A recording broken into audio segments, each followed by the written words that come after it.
I think I'm going to use a mic unless, turn that on. I don't have to use a mic, but it might be a little better. Here, let's test it out. That or this? You think mic? Mic. Okay, mic it is. We need to plug in your computer too, Emmett. Yeah. Let me get this done here. Get this crazy stuff off the board here. Yeah, there you go. All right.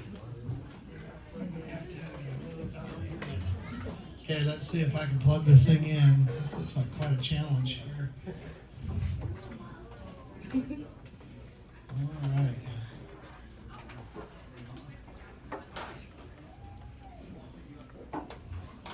Okay, well, thank you for being here. I hope that it's well worth your time. I'll try not to waste your time, and we can cover some ground here. And first of all, who's heard me speak before? Who's heard? Okay, good. Yeah, one or two times. So about 2/3 of you have not. I kind of want to gauge myself so that I know whether I want to give some background or not.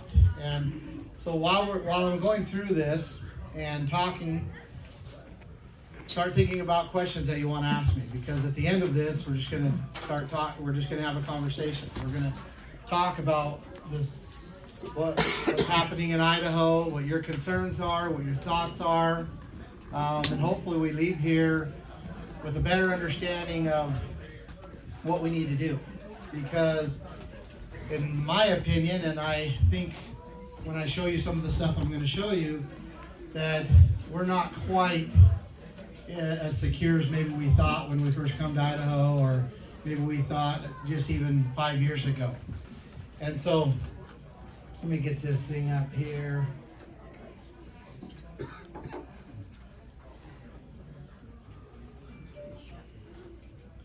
Okay, so I'm going to give you a little bit of background about myself. I got to get this little computer thing here figured out. So I grew up in southern Nevada on a ranch. And southern Nevada, as far as the climate and so forth, is a lot different than here. These are my parents, Cliven and Carol Bundy. And I love them very much, and I'm very grateful to be able to be raised by such good people who, as you know, maybe you don't know, but my father is someone who taught me, to stand up for what was right and to do what was right, and that was important. And there's a little bit of, here's a picture of part of the ranch there. It's a beautiful but very arid. You don't see very many trees, right? There's not even very many bushes. Here's a picture of a steer up on the little hill there.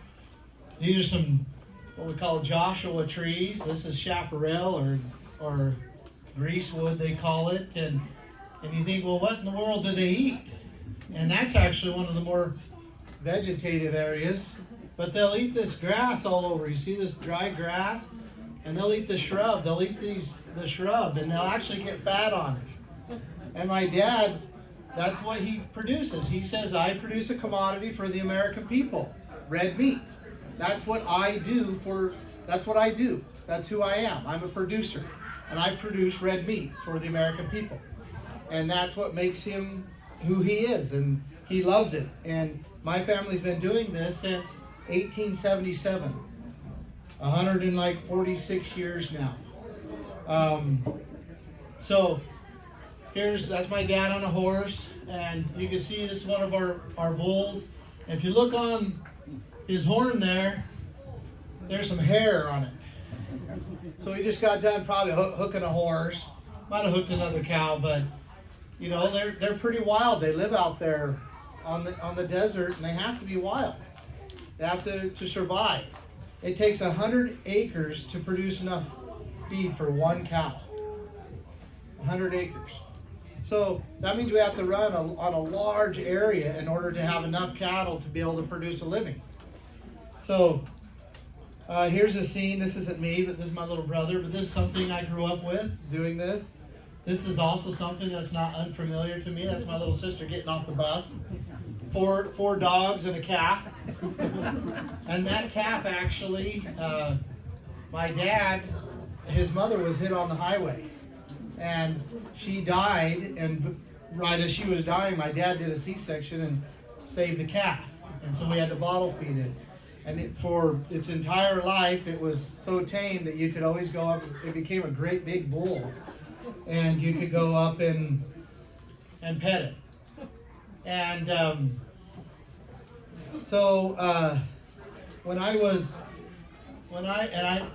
turned, let's see, I was 19 years old, I went on a mission. I served a mission in Minnesota, teaching people about Jesus Christ.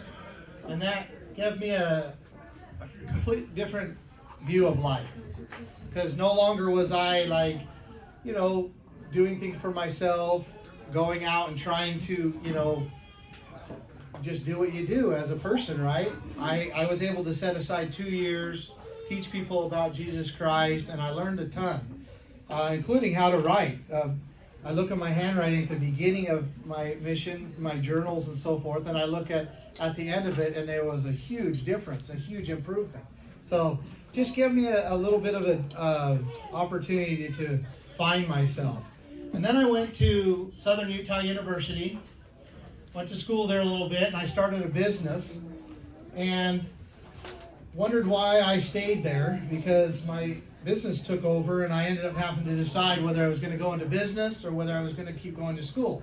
And I was going into school as business management, so I had a business, and it was, I was building it. I thought, well, I'll just learn how to do a business by being in business. But I stayed there, wondering why, for 6 years, because it was a kind of a small town, and I was in the fleet maintenance business where I managed and maintained commercial trucks. Well, there wasn't a ton of commercial trucks there. And so I kept wondering, why don't I go to, one of the bigger areas or something, and I could probably do better. But the reason why was because I was waiting for this lady, my wife. And met her, got married, and then 4 months later we left Cedar City, Utah, and I went to Arizona, just south of Phoenix, and I started working there, doing the same thing, but I just moved everything down there, and we started building a life there, and I began to, again, really be successful. When I was young, my dad said, well, you're not really going to get successful until you get married, and someone else can wash your clothes and feed you, because you're not going to be. And he was right. My dad will say things like that all the time, and you're like, oh man, my dad, he's always right, always right. And I've had people like that have full-on arguments with my dad. Like, my dad will, he's the nicest person, but he's very non-compromising. Let's just say that. And yeah, he can be stubborn's a good word. And I've had people say, yeah, I hate it because he's always right. And that's how I grew up. So anyway, in Arizona, my business, I ended up building this business and ended up being one of the largest private fleet maintenance businesses in Phoenix, Arizona, actually in all of Arizona. And I employed hundreds of people and dealt with millions of dollars a year in budgets, and we developed a very detailed processes inside our business that revolutionized the industry. And in fact, there's a little bit more, but some ads or some things that they wrote about myself and my business. And then around when I was about 17 years in business or so. Hey, someone's waving to me out there. Come on in. I began to really look. Well, I was looking the whole time. There just wasn't any software for my industry. There just wasn't a software out there. So I was dealing with like financial software, employee software, like scheduling software and work order software, trying to track everything and make everything work. And then we were still working on paper. We were still doing it on paper, and I had like an office staff of like 12 people just pushing paper trying to make sure that we could invoice and collect and all of that, right? Well, anyway, I started looking, I couldn't find anything, and so what do we do in the United States when we don't find what we need? Or what if we don't have a job, we can't get a job, what do? We make it, right? We live in the United States of America. We have the freedom, at least we have had the freedom, to be able to, if we don't have something, we make it, we produce it. So that's what I decided to do. I had the resources and I had the processes down, and I began to develop my own software. I hired a developer, a programmer, and I hired a project manager, and we went through almost a 4-year period of developing this software. And now that software, then I began to, so we tested it because it was really convenient. You know, you have your little guinea pigs. You can test it on your vendors, you can test it on your employees, you can test it on your, managers and and it was very convenient so we could get it just right. And it took a ton of effort and a lot of communication, a lot of testing, but we ended up with this really amazing fleet management, shop management software. And we began, because it made such a difference in my shop, we began to sell it to other shops.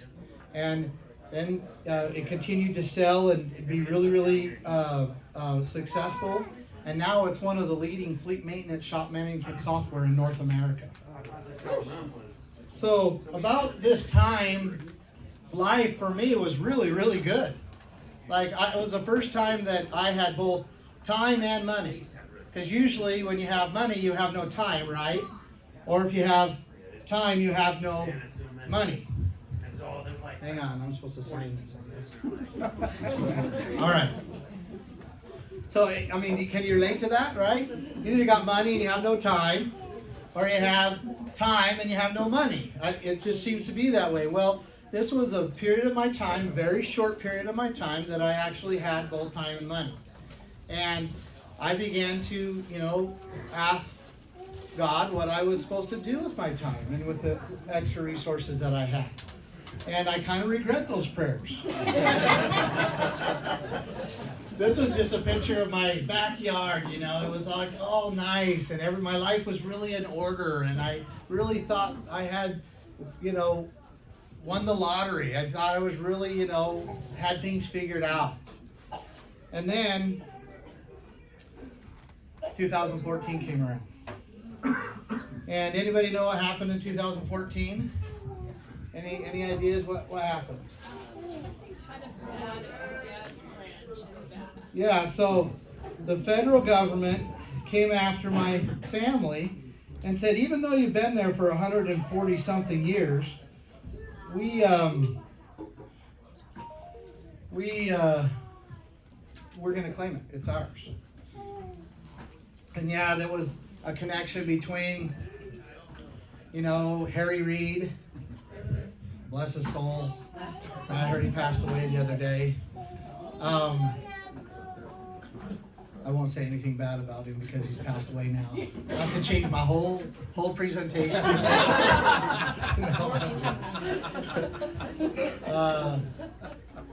And they came after my family. And they said that we didn't have rights to be there, although we'd been there 140 something years. And they began to gather the cattle. They began to shoot them from helicopters, bury them in mass graves. They began to destroy the water infrastructure that had been in there for over 100 years. Some of the water troughs and so forth that were there had handprints from my ancestors clear back before we even knew, they didn't have names, or we knew that they were well over 100 years old, and they were just destroying them, taking them out with backhoes and their dump trucks. And ultimately what happened was, the American people, we filmed. You know it's not working? Yeah, I just. Oh, okay. Sorry, I stepped out for a second. No, I know it's not working, but I can put that up instead if that makes you nervous.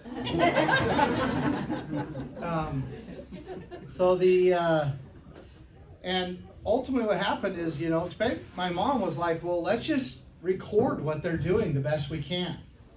Let's just record it, and Facebook was kind of just beginning. So we started recording it and putting the videos out on Facebook. This is before they even had live Facebook. And people all over the country being like, what is going on? They were killing the cattle, which they wouldn't let us get film of that. They actually beat my brother down on the side of a road for just trying to film them. They arrested him, interrogated him overnight for when we got him back, he's bruised from head to toe. And then they began to tase us. They began again. We caught them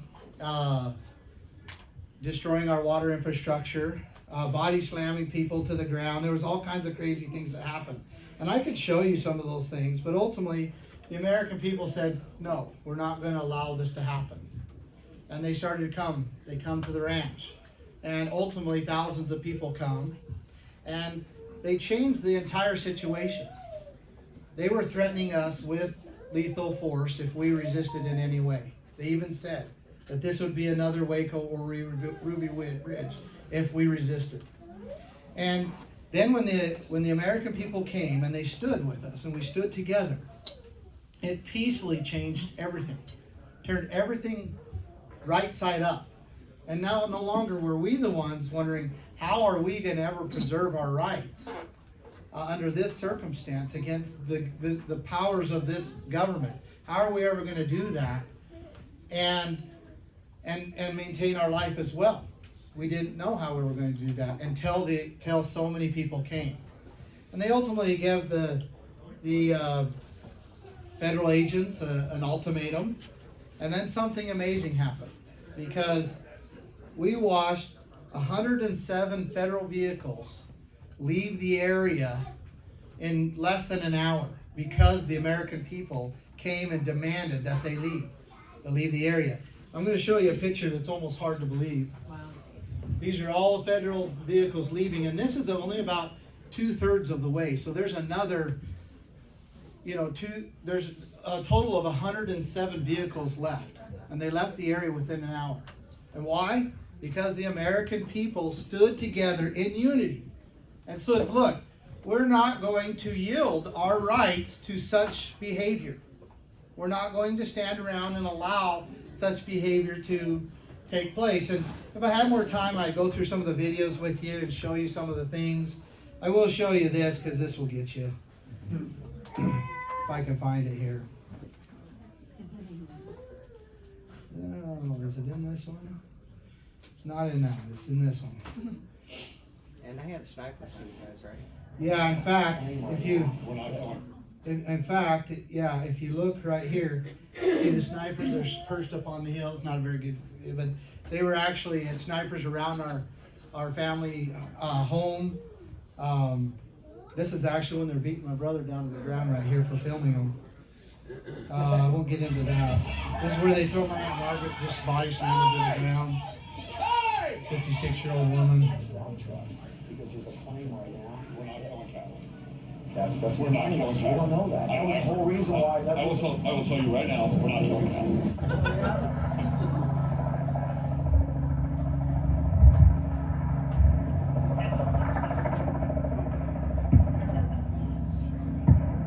We're not killing cattle. That's wrong. That's you saying. No, and again, I'm the guy in charge. Those are mass graves that they The dug. United States government, I do not lie. Killed a lot. Right, I work for the United States government. I do not tell I'm not lies. killing.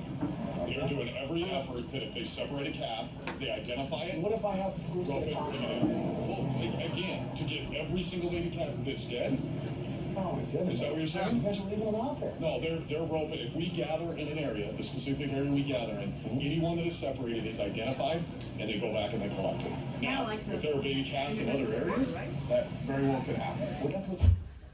So, anyway, ultimately the people were not okay with that and demanded that they leave, and with the help of a good sheriff deputy, they left the area and we went back to ranching. And yes, So did you get any compensation back from the government for everything they destroyed? No. They killed about 60 head. They destroyed water infrastructure, and they did a whole bunch of other things, just like destroyers on the range. But to get compensation out of the federal government's almost impossible because you have to go through the federal courts. My dad says going into the federal courts against the federal government, federal bureaucracies, federal judges, is like a man that breaks into your home, beats up your wife and children, so you take them to court, right? And you're in the courtroom, and they say, all rise for the honorable judge, and a man walks in with a black robe, and it's the very man that beat up your wife and children. And that's the way it is, trying to get justice. And we felt like we weren't going to waste away our life and our income and our money and everything trying to go through that process with a very slim chance of it being successful. We just felt like we'd just go back to ranching. That's all we didn't want to be part of that. So anyhow, now moving forward a little bit, shortly after that I moved to Idaho, 2015. And this is a 2021 picture, but I moved to Idaho, bought a little orchard, and you know, the Bible says that we're supposed to multiply and replenish the earth. And my little brother, when he was mad at my mom and dad, and he says, well, I'm going to just go to the mountains, and I'm going to be a hermit. And my mom says, well, if you go to the mountains and be a hermit, then how are you going to multiply and replenish the earth? And he says, well, I'm going to grow carrots. So I think this is me trying to do this. Well, I'm going to get out of the whole political scene. I never wanted to be in it in the first place. So I was thrown into that, right? And life was turned upside down for my family, and we were thrown into the political limelight until, just Google right now, January 16, and they're blaming, or January 6th, they're blaming the insurrection on my family because of this, right? And all we wanted to do was ranch. That's all, all I wanted to do is run my business and raise my family. So I moved to Idaho, I buy an orchard, and I think that all I'm going to be, I could just raise apples, right? I got these apples, and I could just raise kids and apples. But it didn't work so good because I met, not that. Because I met this family, the Hammond family. And it just so happened to be that they were like 2.5 hours away from where I moved. If I was down in Arizona, they would have been like 19 hours away, which was a very safe distance for me to say, well, it's not my problem. But when they're, less than 3 hours, 2.5 hours away, and I knew exactly what this family was going through. Exactly. It was the exact same thing that my family had been going through. And in many ways, the things that happened to him were even worse than our family. And so I felt it my duty that I was to go and stand for that family. I felt driven. I've called it a providential urge that I cannot sit there and act like this family did not need my help, especially after what I'd experienced and what I knew. And so I went, and ultimately it landed myself and my entire family and friends in prison for 2 years. And because they were not going to allow what happened in Bunkerville at the ranch to happen there. They were determined. So they killed Lavoy Finicum, shot him in the back 3 times with his hands in the air, and they arrested us and tried to prosecute us on very serious charges that would put us in prison for 106 years, just the minimum sentencing. The federal government spent $100 million prosecuting my family. We went through 2 major trials, one in Oregon and one in Nevada. And we walked out of federal prison 2 years later, at the beginning of 2018. Went home on my 3-year-old, who was 1 when I left, 3-year-old birthday, which is in 2 days. And came home and walked out of that federal courthouse and those federal prisons without even a misdemeanor. And we had beat them. And it wasn't because of just us. It was because And we believe and stand very strongly because the Lord gave us the advantage.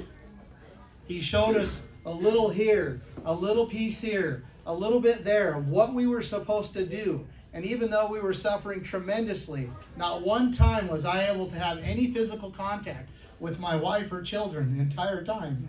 That was probably the most difficult thing that happened to us. Because we were all, my father, my brothers and friends, we were all family men, right? I've got 6 kids. My older brother has 8. My other brother has 6. My other brother has 6. And they threw all of us in prison and wouldn't let us have any physical contact with our wives or children for 2 years. And they were trying to break us. Half of that time I spent in solitary confinement in a 7x10 concrete box, never being able to speak to anybody, months and months and months. They were trying to break us so that we would take a plea deal because they knew that what they were doing was wrong. They knew that after they spent $100 million, all of this energy, and the whole country was watching, that they had to get something on us. And we were not willing to yield, and the Lord gave us the advantage, and we walked out of those federal prisons, again, without even a misdemeanor. Now, you have to ask, was it worth it? Well, first of all, I say it was. I believe it was because ultimately, Trump pardoned the Hammonds. And if it wasn't for what we did, he would have never even known who they were. He would have never known who they were. And this is Dwight, and they were able to go back to their families, back to ranching, and a little bit of justice was offered there because of President Trump. And I thank him for that. It's one of the...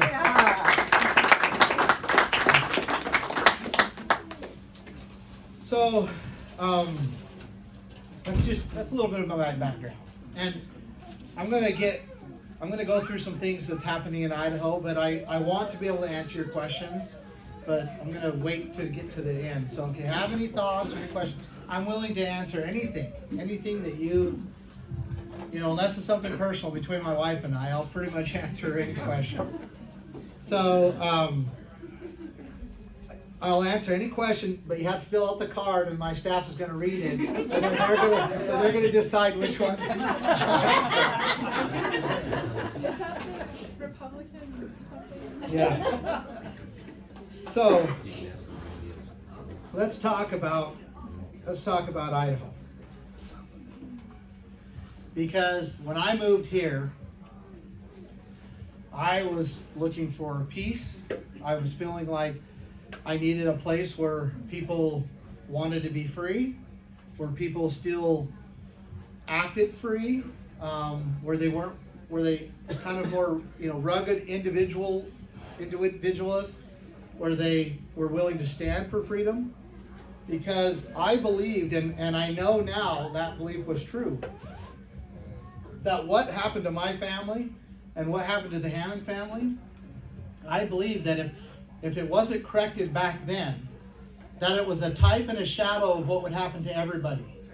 And that's exactly what's happened. And to boil that down, the rights that we had, that were clearly our rights, were being taken. And the federal government and the other governments were saying, that's not a right, that's a privilege that we give you.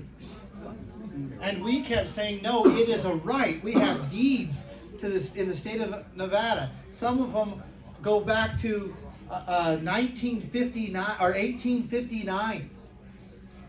And the others became deeds when the state of Nevada first was writing deeds for grazing rights and livestock watering rights in 1890. We could show those deeds. We could take those deeds to the bank and borrow money against it. We could sell those deeds. We could trade them. We could give them down as an inheritance. They didn't care. They wanted to take these rights and they wanted to treat them as if they were a privilege. And the same thing was happening to the Hammond family. Now, that very same thing is what's happening to all of us. The right to your body, right? To make a decision what you will do with your body, they want to act like it's a privilege. And we're going to talk about some other things here. But Idaho wasn't, when I got here and got kind of understanding, because it wasn't very, I wasn't here very long then. I went to prison for 2 years and then I got out. And then 2020 came around pretty shortly. And I began to see that Idaho wasn't as secure as I had hoped Idaho was. And that Idaho is in a battle for its conservative soul. And a lot of the reason why is because of this man and his friends. And I'm going to explain some things to you and then we'll talk. Because Idaho is the first state to arrest people for attending church. And you might say, well, what do you mean by that? The first when? Well, I don't know. Maybe the first since the Declaration of Independence was signed? Or maybe the first since when the Bill of Rights was ratified and added to the Constitution? I don't know. But for a long, long time, at least since the Civil War, Idaho, our Idaho, that we love, that we moved to, or we've lived here, or whatever it is that we love, we're here. Idaho was the first state to arrest people for attending church. Idaho was the first state to arrest a mother for going to the park with her children. Idaho was one of the first states to raid a business for not shutting down during COVID. And why are police acting this way in Idaho? Why? Well, we don't have to guess because I have an officer. This is an officer. He's an undercover officer for Idaho State Police. And he tells us why. So hopefully, when I was running that video, could you hear that back there okay? Okay. So I'm going to play this. Now listen to what he says. He's going to tell us why. Would you say that again, sir? Hand him that letter back. I would like to hear him identify himself again. I'm Jim Schwecken with the Idaho State Police. I'm just delivering this letter in response to you guys opening it, in contrast to the stay-at-home order. That's all I'm doing here today. So go ahead and read through. So why is he saying he's there? He was ordered, he was told, and he's here to basically issue a citation or a warning or whatever he called it, because this restaurant, Harbor Brewing Company, is not complying to the shutdown orders from the governor, right? And he's saying, I'm just delivering it. That and you guys can make a decision. Who's this? Who are you? I didn't read, so I'm passing along to you guys. This was something that I was told to officially arrive and deliver to you guys. Like I said, I'm not here to debate you guys on anything or stuff. I'm just a messenger. I'm dropping this off for you guys today. And other than that, if you really got any questions, I'm sure there's contact information on there for you guys to get in touch with people. And then you guys can respond. And who are you? Who are you? There's another gentleman here. Who are you? I'm Detective Lake with State Police. I've actually met you several times, both of you. Because he's undercover. We're trying to keep the businesses afloat, so. We're just speaking up for your liberty and everyone's liberty. No, you're actually talking to two veterans as well, so we understand, but, I guess what I'm asking is, treat us fairly, like Detective Schwecken just said. He's the messenger, he's bringing you something because these are orders. Okay, so he's the messenger. Just following orders. Just following orders. It's a problem, right? We're not anti-police. We're not anti-law enforcement. That's not what we are. But we are anti-oath breakers. I am. And each one of these officers took an oath. And what did they take an oath to? Which Constitution? Both, right? U.S. Constitution and the Idaho Constitution, right? And interesting enough, so let's Well, let me just kind of finish this. So, after they left, a few days later, ISP came in and raided that business and began to prosecute the owners. Okay. Now let's back up here just a little bit. I want to emphasize this here. So these two officers here, they're just doing their job, right? They're just obeying orders. But they took an oath to the United States Constitution and to the Idaho Constitution. And what is that oath? What is the oath that they take? Has anybody taken it, or you remember or understand what that oath is? Uphold. That's a defend and uphold, right? Against foreign and domestic enemy. That's those are some term words that are in it. Well, let's read really quickly. Let's talk about the right to assemble and the right to worship. Where do we find the written protection of those rights? Article 1, well, the First Amendment. Okay? So this is the First Amendment of all the amendments. This is the Bill of Rights. And remember, many of the founders wouldn't sign the Constitution unless the Bill of Rights were added to it. Okay, so, and it says, the very first line, Congress shall make no law respecting an establishment of religion or prohibiting the free exercise thereof.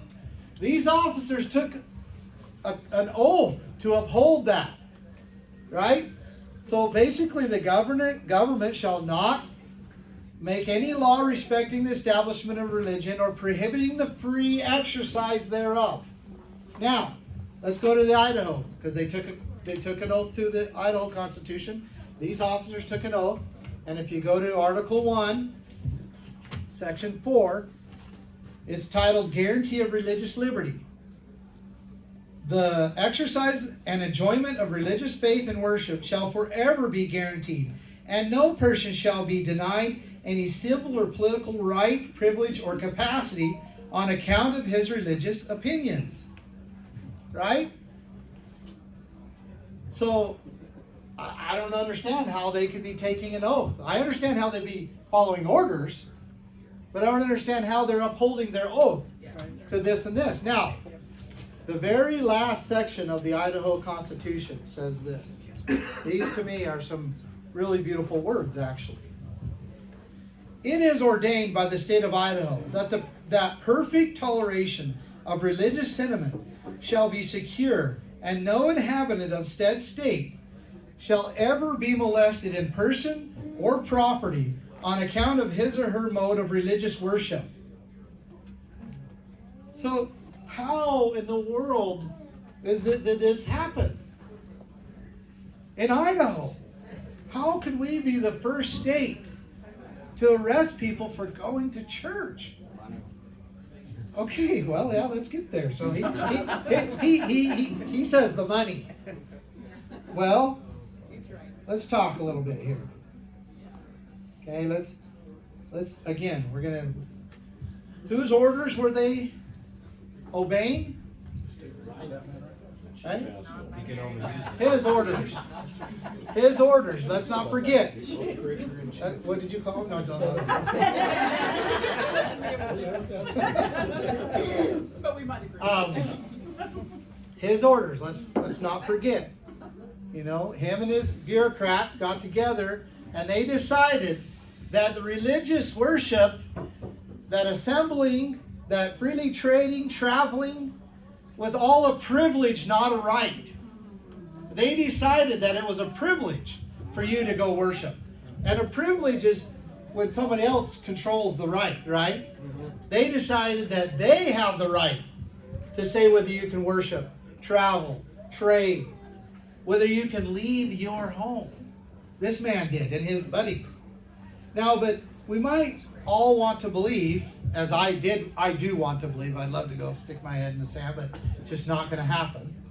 But we'd all like to believe that he did it for the health and safety of Idahoans. But I want you to have an open mind, okay?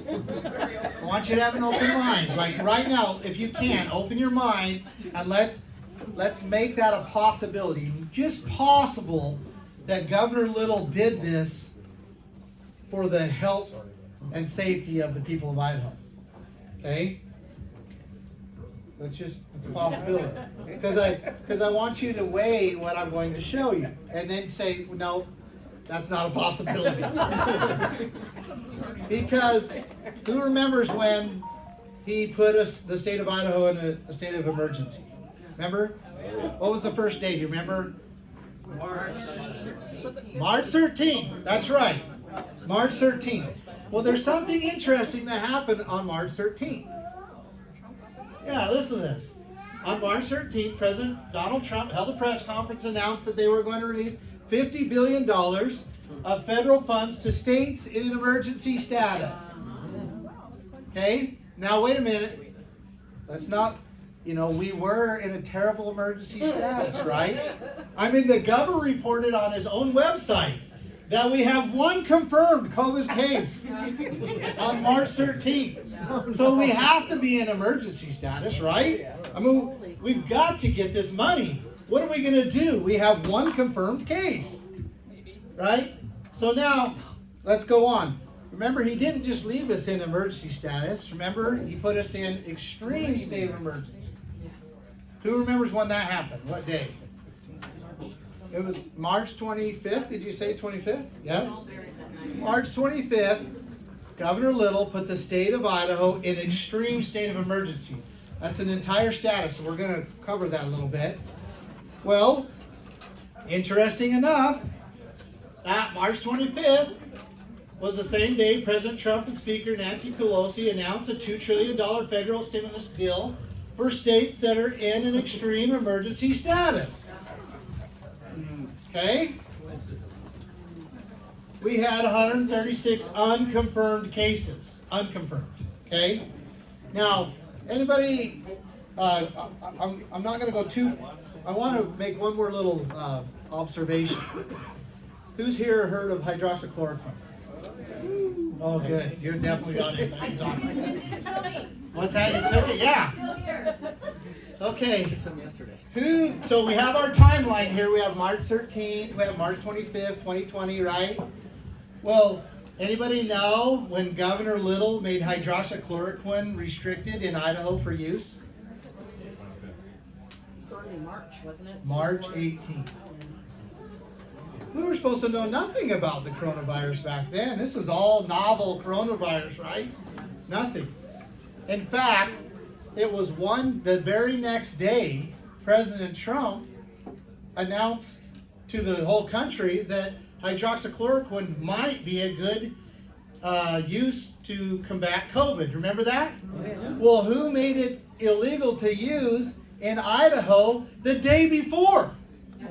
Yep, our Governor Chicken Little. I used to think he was doing it because he was chicken until I be able to. No, he purely did it for money. And he actually says, I'm going to go into this a little bit more. This is one of his orders. And you can see here, and securing millions of dollars in funds, whereas I put the state of emergency and so on and so forth. And he says they're in effect today. Then he says, this is the authority that I do it under. Remember this, 46601. I need you to remember that. This is of the Idaho Code. He says, I'm using this authority, 46601. And he goes on, and here he thanks President Trump for the $1.2 billion. How much money has he received to date that we know of? We've confirmed. Anybody? Yeah, $18 billion. Okay, so this was just the beginning of it. Almost 3 times. What's that? The governor received 18? State. The state. Well, let's ask that question. Did the governor receive it or did the state receive it? That's a great question. I'm going to go through this with you. Did you hear that question? Did the governor receive it or did the state receive it? Because it's like almost 3 times our annual budget, right? So and how is money supposed to be spent? I'm jumping ahead a little bit, but how is money supposed to be spent? Or who determines how the money? The legislature. You guys are an educated group. Yeah. The legislature. So the governor can't just decide? No, the legislature, our representative. It's our money. It's our government, right? They're supposed to go and represent us. They're supposed to decide where the money. What's that? But it's an emergency. Okay. Yeah. So remember this. Remember that 46601? Okay, so here's his executive order 2020-07. I believe that is the year 2020, and this was his 7th order. Okay, I think. And he tells us why he put us in a state of emergency, an extreme state of emergency. He says, I proclaimed on March 3rd to declaring a state of emergency. Yeah, we know that. Then I proclaimed on March 25th, declaring a state of extreme emergency in the state of Idaho. Yeah, we know that. Here it is again, chapter 646 of the Idaho Code. He references his authority.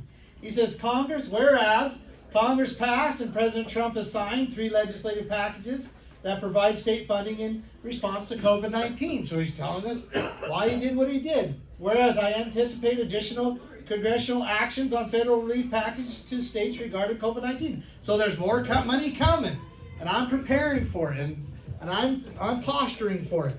Then the order continues. He goes, so now therefore, it says all these whereas, right? Now therefore, I, Brad Little, Governor of the state of Idaho, do hereby order the creation of a COVID-19 financial advisor committee comprised of members appointed by and serving at the pleasure of the governor. So I'm putting my buddies, I'm getting my buddies together, and we're going to make a committee. We're going to get all this money from the federal government in the name of COVID. And everybody all my buddies are there on this committee, and they serve at my pleasure. Right? And we're going to decide where these funds go. And to answer your question, for the coronavirus relief funds, now $18 billion, and other funds to be administered by the office of the governor. Not by the legislature. That all of these funds are going to be administered by my buddies getting together that serve at my pleasure. And we're going to decide out of the office of the governor where all these funds go. We're talking about almost 3 times the state annual budget. We're talking about a lot of money. Okay? So, you see a problem there? He bypassed our representative government, right? Our republic. We're a constitutional republic. We're not a democracy. We're a constitutional republic, which means we elect people, they represent us, and they're bound by the Constitution. They can't act outside the Constitution. That's what we are. And he just they're not supposed to. Yeah, can't. My dad used to say, why do you say can't? Because they can. If you let them, if they will, they can. And that, we say can't because we're just people. We understand that there's a law that says they can't, but that doesn't mean they can't. So anyway, we see here that the legislature is supposed to do that. That is the law, but the governor has bypassed that. Now, remember the authority 46601. I wish that this was just the end of it. That it was just a money thing, and we're okay. But let's go to that law. Let's go to that code, not the code. The law is the Constitution. Let's go to the code. 46601. Militia and Military Affairs, Chapter 6, Martial Law Active Duty, Authority of the Governor. Remember 46601? Let's see what he did when he enacted the extreme state of emergency. What legally did he actually do? During a period of state of extreme emergency, the governor shall have complete authority over all agencies of the state government, including all separate boards and commissions, and the right to exercise within the area of regions all policing power vested in the state. So not only did he take this and make a circumstance where he could take all these billions of dollars and spend it at his discretion with his buddies that serve at his pleasure, but he also took all the agencies of the state government, including all separate boards and commissions, and put it under his power, including all policing power. Dictatorship. What is that called? Dictatorship. A dictatorship. See, I'm not, this is not like 10 minutes? Okay, this is not like I'm not trying to, it's not a hyperbole, right? I'm just stating the facts here. He hasn't ever withdrawn that either, has he? Okay, yeah, you beat me to the punch. This is where he says that you have to stay inside. And yeah, Idaho is still active today. The people of all of us here in Idaho, and what does that mean? That at any moment, well, what we are doing right now is illegal in Idaho. This right here, meeting, is illegal in Idaho. And he could actually prosecute Reid if he decides to. And that's the circumstance legally that we are under. We know it's not correct. We know it's not constitutional. We know it's not right or just. But legally, we are under those circumstances right now. So, Ammon, real quick, was that the one, 46601, is that the one that says 30 days and then 30 more days? Or was that the other one? No, that's... So I would love to go into that. I just don't think I have to. I don't think I have time because I need to do questions. But do you see a problem here? I'm trying not to I'm not saying things to excite or to, I am showing you facts of where we're at and why there needs to be a change of guard. Why there has to be a change of guard. Why this order needs to be ended, and why we need to strip down these powers mostly in the executive branch and force them back on the legislature, who's been just lame ducks, right? Force it back on the legislatures and restore it back to the people. If we are to keep Idaho, the Idaho that we moved here for, the Idaho that we live here for, the Idaho that you've lived here for maybe generations for, if we are to keep that Idaho, we must stop and strip these people from the power that they're exerting, from turning our rights that came from God into privileges. They're not privileges. They are a right. They're bestowed upon us from the creator of this world, this earth, this universe. And I believe that he expects us to defend them because they are a gift given to us from him. And they're a great gift. A gift that many people have never been able to enjoy like we have. Now, with that said, I want to open up questions. I didn't leave as much time as I would like to, but I'm going to go here and then here. Do we have any way to get any of that money back? Well, so the question is, do we have any way to get any of that money back? Well, it's probably spent, and spent money is really hard to get back. If there's anything left, by the time I get into this office of the governor, I'm going to package it all back up, including all the contracts and obligations that came with it, and I'm going to ship it back to the federal government and say, we don't need your dirty money. Yeah! So that was a good campaign promise. Okay, right here. And What then are right your here. thoughts on election fraud, election integrity, and how to change it? Well, the Secretary of State says everything's okay, so. That's part of the problem. So, in Meridian here, we had a problem. I don't know if you're familiar with that. And I kept waiting for someone to do something about it. No one was doing anything about it. So I put together a group of people, and we're starting to just get momentum to fight it.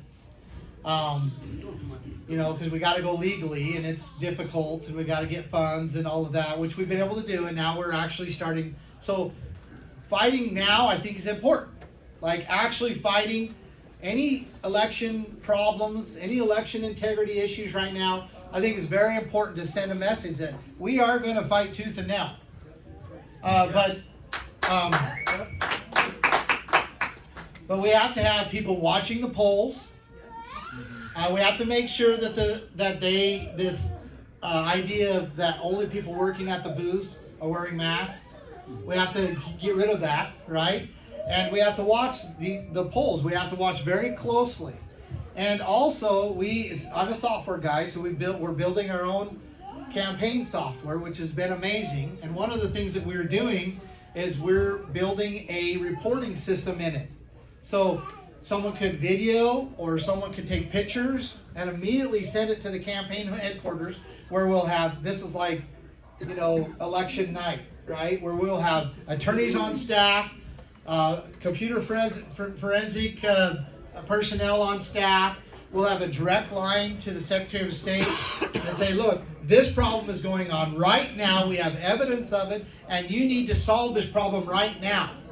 We're not going to wait 2 hours, 2 days, 2 weeks, 2 months, 2 years. We're not going to.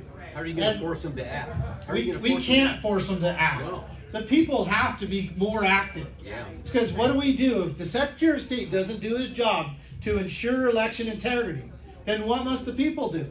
Rise up. They have to say, look, we are not going to live under the circumstance where we have this color of election law, right? Where basically it looks like an election, but it's not really an election.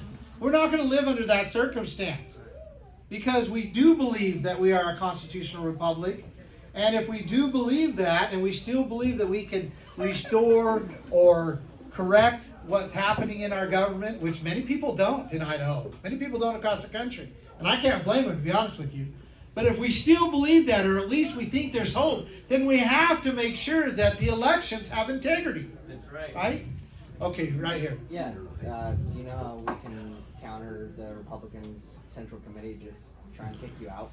I mean, that, you just posted about that yesterday. Yeah, so. That was a real, you know, I mean. So I'll give just a little. They know that you have huge support. I've seen it all over the church rally. So I'm going to tell you something that's a secret. The Republican Party doesn't like me. They want to kick me out. And we've anticipated them doing something like this for a long time. We just didn't know what it was. And ultimately, tomorrow, they're trying to pass a amendment, a rule in the party that says that anybody that runs for office on the Republican ticket, they have to get an endorsement from the party bosses. And there's 4 of them. And they have to actually approve it. And they're not going to approve me. I can tell you that. Tom Lynn already said that they're not going to, approve me. And so they're trying to create a way that they can kick me out of the Republican Party. And why? I ask you why. Because my family stood in 2014?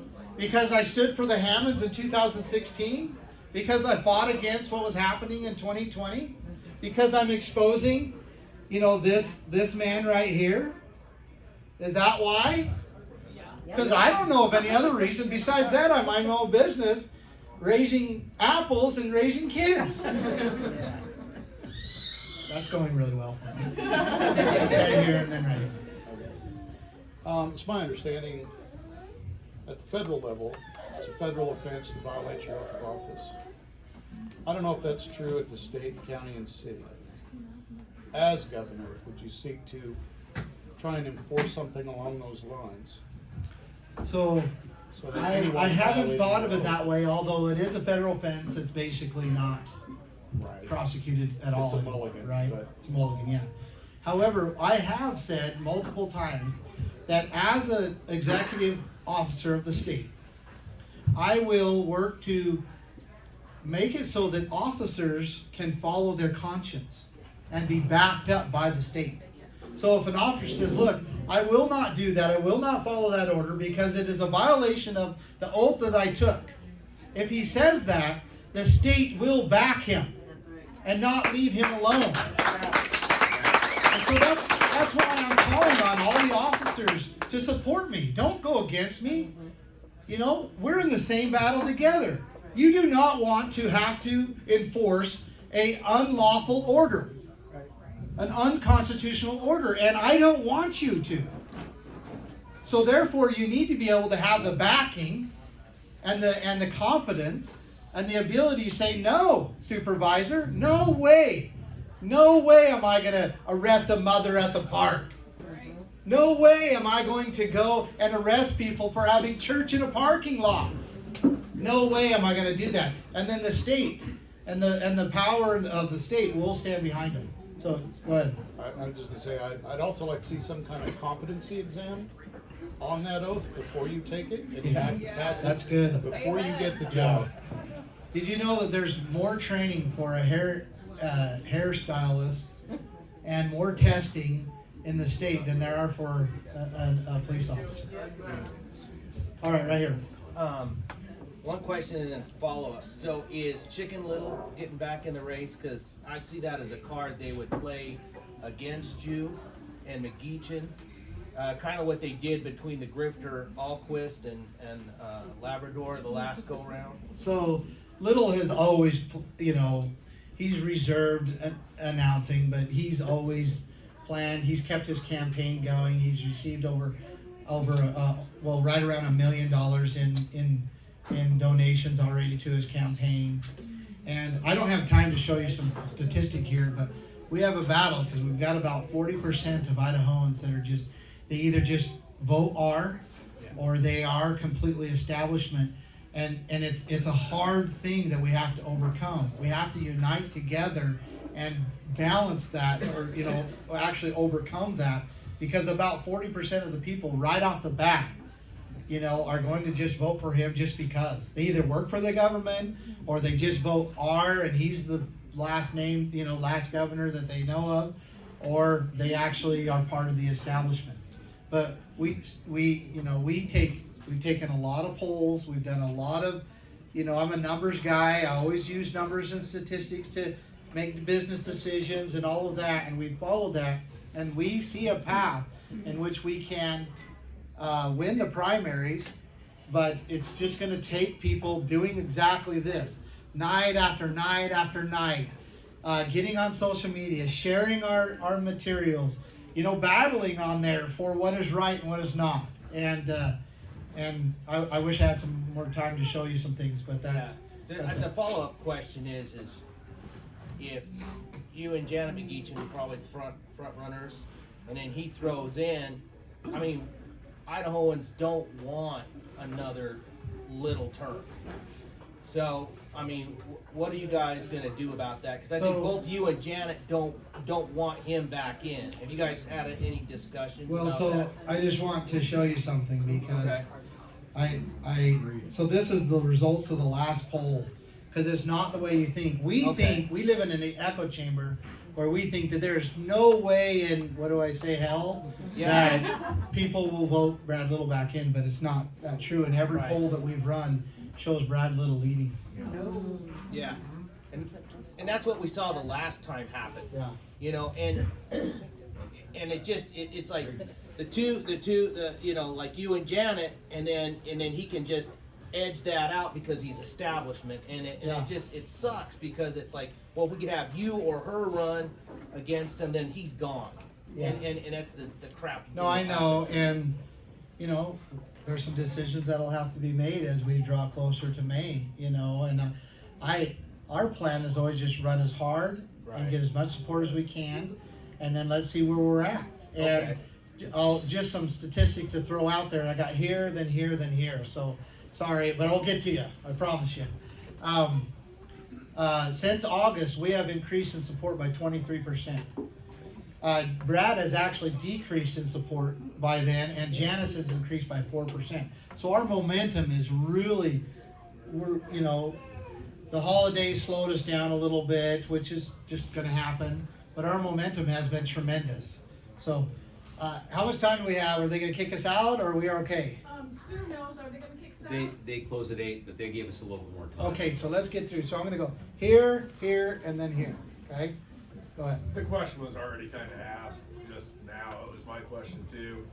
Are you guys on speaking terms enough that 1st of May, if it looks like it's inevitable that Brad Little's going to win, if you guys don't combine, do you think that you guys can talk it out and get it together and do it? Because we don't want him back in. Yeah. That's the war. We just showed that, what he's going to do. You have to ask the question, because it's not just him.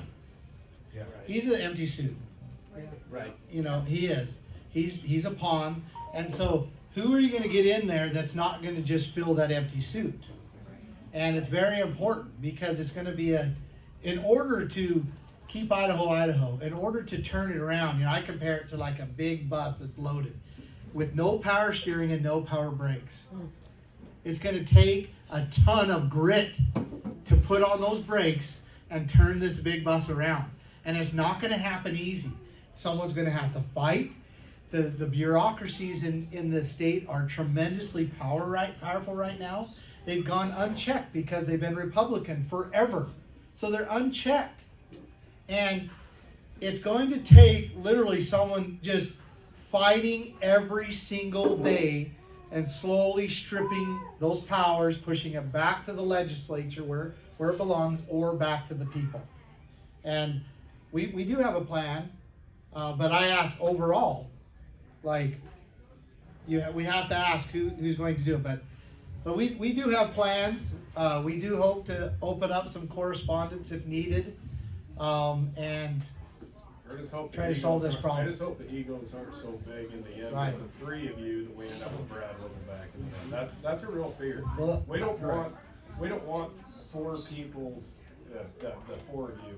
Right. We don't want it to get to the point it's even on the ballot. This needs to come down to him and one other person. I agree. Or we're going to get beat. I agree. I agree. It does. Right here. So I've encouraged tonight to, in listening to you, to feel that you are not anti-police, but just can you clarify for me, because there was actually several people that I wanted to bring that are retired police officers in my neighborhood that said, we can't in good conscience support somebody who's anti-police. So for me to go back to them and say, actually, I think you have that wrong. I think he's anti-government and not so much anti-police. Can you just clarify me as for a talking point as to bring them around in order to support you and why? So I've done. I'll answer that, but I've done some videos about it at votebundy.com, and I've talked about it. But I have a love-hate relationship with the police. Okay. Right? I have been arrested, prosecuted, abused, my family, property stripped, all of this, all under this cloak of I'm obeying orders. And I despise that. I despise that. And however, I want to honor an officer who will defend my rights, defend my family, defend my liberty. All I want to do is honor them and say thank you. But I cannot say that it's all one or all the other. I cannot. It's just, I will not, because it's not. We have officers that will stand, that will fight, that will defend. And we have those that will just obey orders. And we have a whole bunch in between that are confused, that are, again, doing this, violating this. We talked about this. And it is absolutely irresponsible for a people to just say, we're going to love and worship officers no matter what they do, no matter who they are, just because they have a badge. And I refuse to do that, so some officers think that I hate them, and I don't. All I want to do is honor them. But I honor them according to what they do, not according to the badge or the color of their clothes. Right.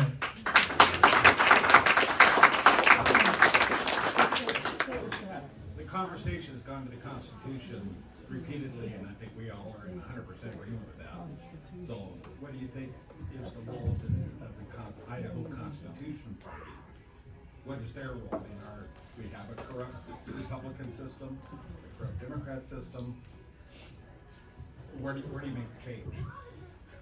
So, it is a party, the party's only good as good as pretty much the party leaders. You might say party members, but really party leaders.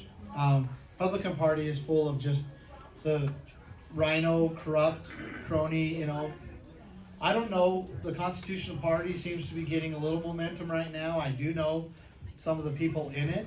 I do respect them, and they are actually friends of mine that I communicate quite a bit with. But we have a reality in Idaho that people vote Republican. They vote Republican, and that there hasn't been a Republican or any other governor other than Republican for 50, 60 years. And so that's the reality of it. And I haven't seen personally enough reason to go over there. But the reality is in May, we have to vote Republican.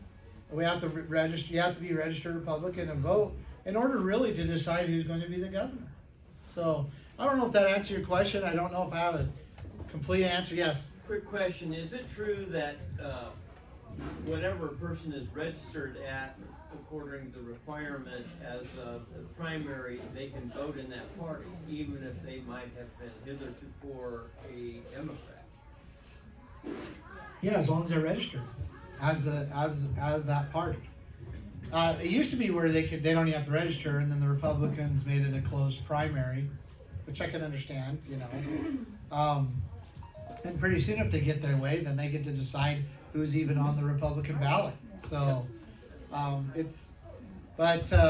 so those are some challenges that we face. Again, we have some plans. We're going into this well prepared, and my staff and team has been absolutely amazing, and I can't speak highly enough about them. So I can answer 2 more questions, and then we better wrap this up. Right here. Are the state police the only authority that he really has control over to do what he's done to you and other people in the state, arrest a guy for church, that kind of thing? So the ones that they arrested for church was Moscow City Police. And the other examples, well, the one arrested at the park was the Boise City Police, or Meridian. And then of course the one that they raided the businesses, and that wasn't all that happened. So his influence, in fact, the executive order, the health orders, basically he does order all sheriffs, policing agencies, law enforcement to enforce the order. But the thing about it is who is the only one who in a county who has the policing and arresting power delegated to them by the people? Sheriff. That's right, the sheriff. Why? How does that happen? It's through an election. There is no other policing or law enforcement officer that is given through an election the policing and arresting power delegated to them from the people. And so these other agencies, all the way from the federal government, state, even city, have some constitutional challenges. Yeah, that needs to change. And people ask me, well, what, ISP, I can show you some crazy things that they did to me at the Capitol building and all of that. That's for another time. But people ask, well, what are you going to do with ISP, Because basically they become a little army for the governor. Well, not basically. That is what they are. They are a standing army for the governor. And I intend on dissolving the Idaho State Police into the sheriff's agencies, sheriff's departments. So, all right, one other quick question, and then if there's such a thing, and then we better wrap this up and let these people go home because they're probably working all the Just time. one quick comment. Right here. Cecil Andrus was a Democrat. So just FYI. Thank you. Any other? That was a comment, so I can take another question. All right. So let's wrap this up. I'll turn the mic back over to you if you want to close us out. I really thank you for your time. Hopefully this has been informational. And I'm asking you to do 2 things. Go to votebundy.com and subscribe so I can begin communicating with you. So I can share with you what's going on, where we're going to be. And then contribute to my campaign some way, whether it's through donations. Wendy has some donation envelopes back there, whether it's donations or whether it's taking the material off my website or off one of our social media and sharing it with friends. Whether it's there's a whole bunch of things you can do. Whether it's putting a meet and greet or a town hall like this together. I'll come to your home. I'll come to your community meetings. I will share these things. I will not waste time, the people's time. But I need you to do something. I cannot do it on my own. I cannot. Just statistically, I cannot reach enough people unless everybody goes and does their share. So I need you to contribute money, time, be a volunteer, and share. Battle with your friends on social media if you have to. Do what you have to do in order to get the truth out there and make a difference. So will you do one of those things? Sure. Sure, yeah. Okay, thank you. Thank you for your time.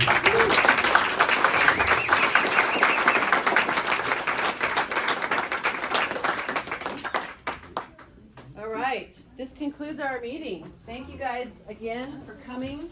Thank you, Ammon, for your time. Yeah, for your team and all the things you guys brought. If anybody has any questions, we've got, just a few minutes to wrap up here, but please take some literature. Let us know if you need anything, if you guys are interested in Team America or need any information that we had on our slideshow. We'd love to share that with you if you aren't already signed up. And let's go do this. Let's make a change. Make a difference. All right. Thanks again.